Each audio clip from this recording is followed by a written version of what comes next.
दोस्तों, आने वाले दिनों में बोर्ड्स की जो एग्ज़ाम हैं वो प्रारंभ होने जा रही हैं। माननीय प्रधानमंत्री महोदय ने भी परीक्षा पे चर्चा नाम का एक प्रोग्राम इसके लिए निर्धारित किया हुआ है। हर साल ये परीक्षा पे चर्चा कार्यक्रम कंडक्ट होता है, जिसमें विद्यार्थियों को परीक्षा के बारे में चर्चा की जाती है। दोस्तों, आप भी स्टूडेंट हो और मान लो आपकी भी बोर्ड के एग्जाम है और आप चाहते हो कि आप बोर्ड एग्जाम में अधिकतम मैक्सिमम नंबर स्कोर करें या बोर्ड एग्जाम में टॉप करें। दोस्तों, यहाँ पे मैं आपको कुछ 3 से 4 ट्रिक बताने जा रहा हूँ। बड़ी ही आसान ट्रिक है, कोई ज़्यादा हार्ड ट्रिक मैं आपको नहीं बताऊँगा और ये मेरा व्यक्तिगत अनुभव है जिसके आधार पर मैं आपको बताने वाला हूँ। काफ़ी टाइम से मैं इन चीज़ों का अनुभव कर रहा हूँ, लगभग 17-18 साल से मैं पढ़ा रहा हूँ बच्चों को। कुछ टिप्स भी दी हैं और उसके आधार पे बच्चों ने अच्छा स्कोर भी किया है। वही अनुभव मैं आपको इस वीडियो के अंतर्गत साझा करूँगा।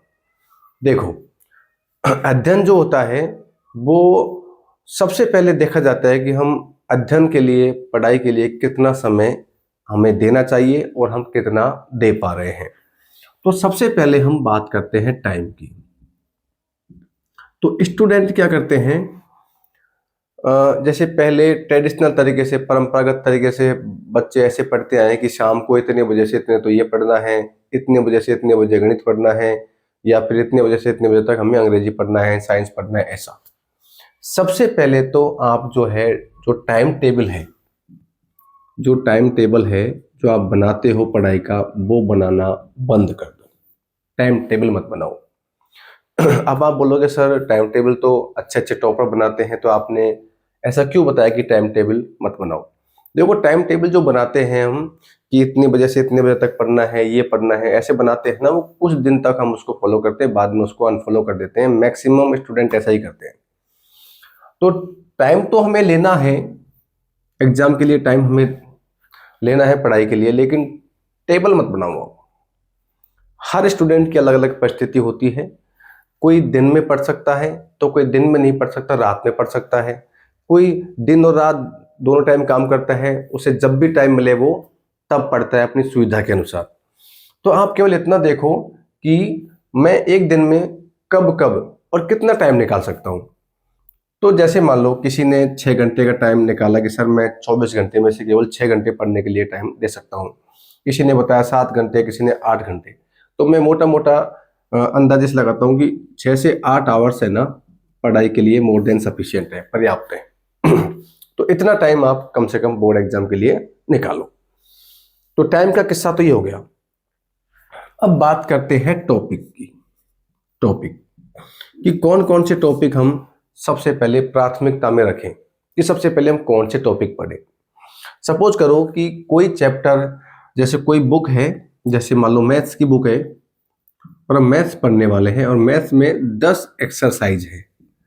कितने एक्सरसाइज हैं? 10। तो आप क्या करो, सबसे पहले इनमें से 10 एक्सरसाइज में से आप ऐसी एक्सरसाइज चुनो जो आसान है आपके लिए। ठीक है, मान लिया जाए कि 3 एक्सरसाइजेज में इजी हैं। ठीक है, और मान लो 5 एक्सरसाइज मीडियम टाइप की है, जो न तो कठिन है और न ही हार्ड है, और बाकी 2 बच गई, वो आपके लिए मान लो हार्ड है। तो आप इजी से शुरू करो। सबसे पहले जो आपके लिए आसान है उस एक्सरसाइज को आप पढ़ो, उनके आप एग्जाम्पल्स देखो। तो ऐसा क्या होगा कि इजी जब आप पढ़ोगे, आसान आप पढ़ोगे, तो आप में एक कॉन्फिडेंस बिल्ड होगा कि हम कुछ कर सकते हैं। जब आप इजी को पढ़ लोगे तो आप मीडियम पे आ जाओ, ठीक है, और मीडियम से आप आओ हार्ड पे। जब आप हार्ड पे आते हो, चूंकि आपके लिए हार्ड है, तो आप इस हार्ड जो एक्सरसाइज है उनके एग्जाम्पल्स पहले पढ़ो।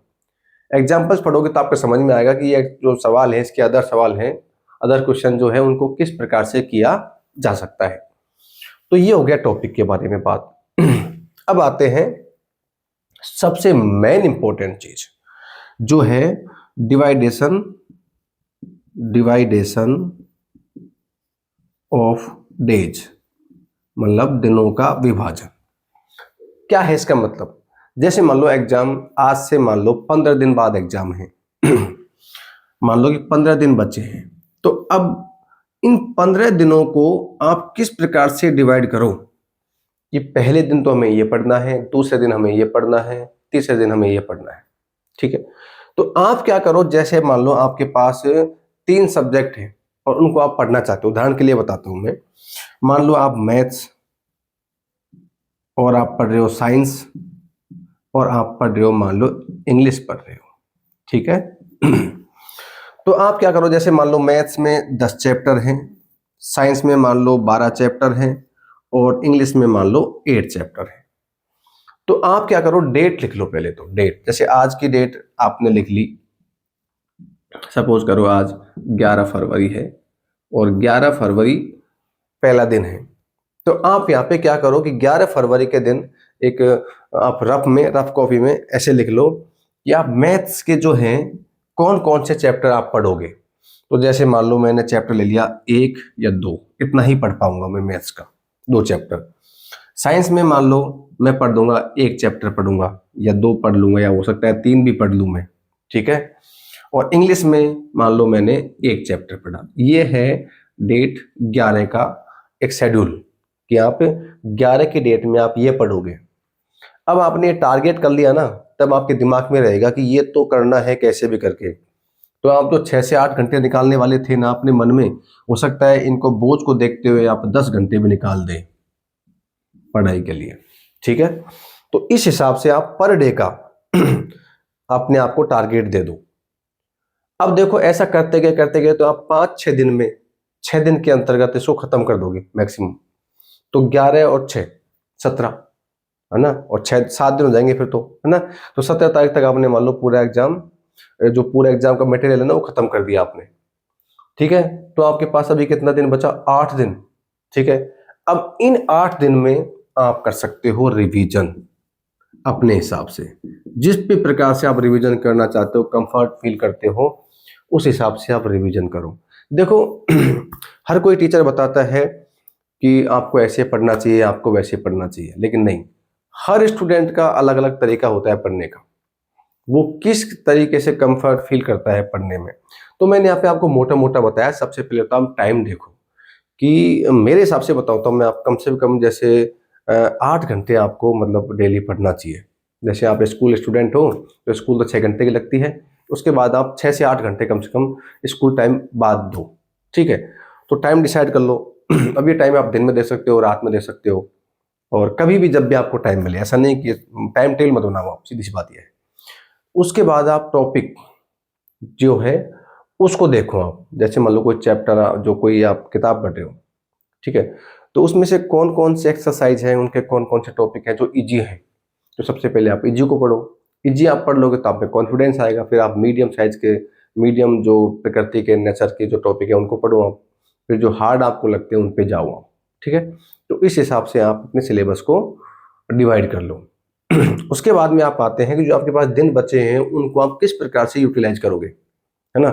कि पहले दिन आप क्या पढ़ोगे, दूसरे दिन आप क्या पढ़ोगे। ऐसे जब आप अपने आप को टारगेट दोगे ना, तो आप में कॉन्फिडेंस आएगा कि यार 2 प्रश्नवाल तुमने पढ़ ली, 2 चैप्टर तुमने पढ़ लिए, अब इतने बचे हैं। तो ऑटोमेटिक आपको पढ़ने का मूड करेगा, और आपको पता भी रहेगा कि मैंने इतनी तो पढ़ ली, अब इतनी बचा हुआ है। तो आपके सारा का सारा सिलेबस आपके कंट्रोल में रहेगा।